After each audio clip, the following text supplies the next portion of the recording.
46s. I've already done the bottoms. We're going to do the tops. The tooling you're going to need. Top die. Okay. So the top die, I just put them in. And the areas that are going to be bending is right here and right here.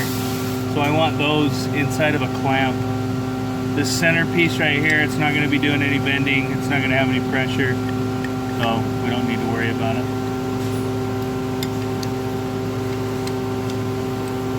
Next thing I'm going to do, take my bottom die. Here's the bottom die. One that has rubber on it. You might have to change this rubber out every once in a while. When it starts wearing down to where it doesn't hold anymore, change it out. Just slide them in. I'm not going to crank them down at all yet. I'm going to keep it all loose. Then I'm going to come over to my bend dimensions and put them in 24 inches minus 0.04 on the bend all. So bend dimension 24, bend all negative 0.040. What probably happened is when I was designing this bag gauge, the bag gauge was actually off. So I had it for 24 inches and it worked until we redid the bag gauge, recentered the bag gauge, and so now it's off by 40,000. So I come up over here, I hit station 1, or whatever station I want to go to. There's a station 1 right there, and I hit enter. And then it pops up here, because it's kind of hard to see. It's got my bend dimension and my bend all. My bend all is already at negative 40 thousandths where I want it. So I just want to change the bend dimension to 24 inches.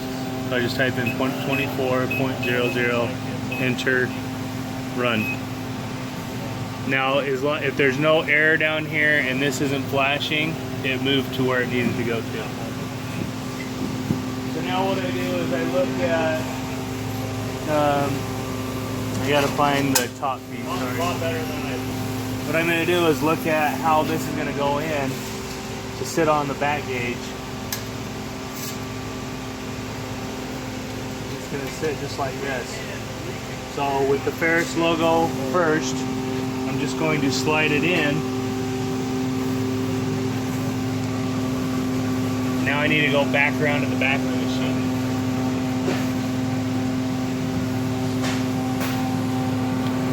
So I'm going to hold this inside the jig and scoot this back, keeping it centered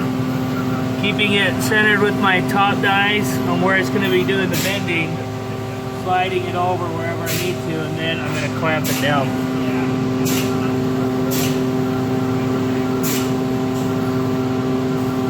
I want to make sure I have it right on the jig so I don't have to move any of my tooling.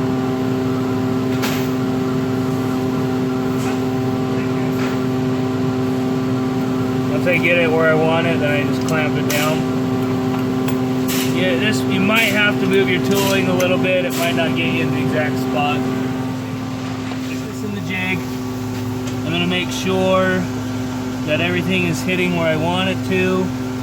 I could slide the tooling over about 1/4 of an inch on the top one.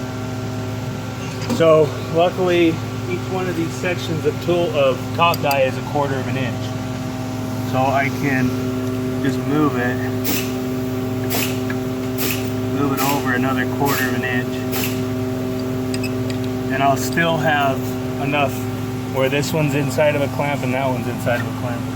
Now if I hold it again and come down, that's exactly where I want it.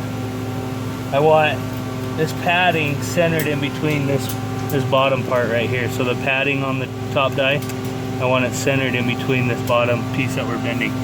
And then wherever that guy sits is wherever he sits. So now from here, I can just push them in and start adding my tonnage.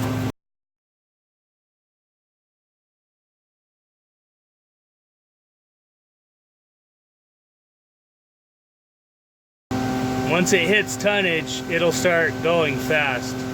So right there, there's 5 tons. I don't want to go any more, I'll start ruining this tooling. And I can also take manual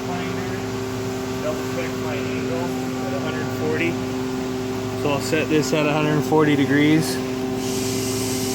And now that's 140 off of the sharp bend, not this big bend. Only off of the sharp area. Off of the short radius bend, the smaller radius bend. 140 right on the money. Okay. You can't really check it right there. Goes right off of this tight edge. I'm just looking at this surface to make sure I'm not marring it at all. I've got some blackening right there. That's because of the tape. As this is dragging down, it's collecting some of that tape and it's just sitting on there. It's not going to affect the part, but after a while, this area is going to start ripping on you. And so you'll want to cut up some new pieces, retake them down. Okay. That's how you do the 140 TRK 146s. And 158s. And 158s, yeah.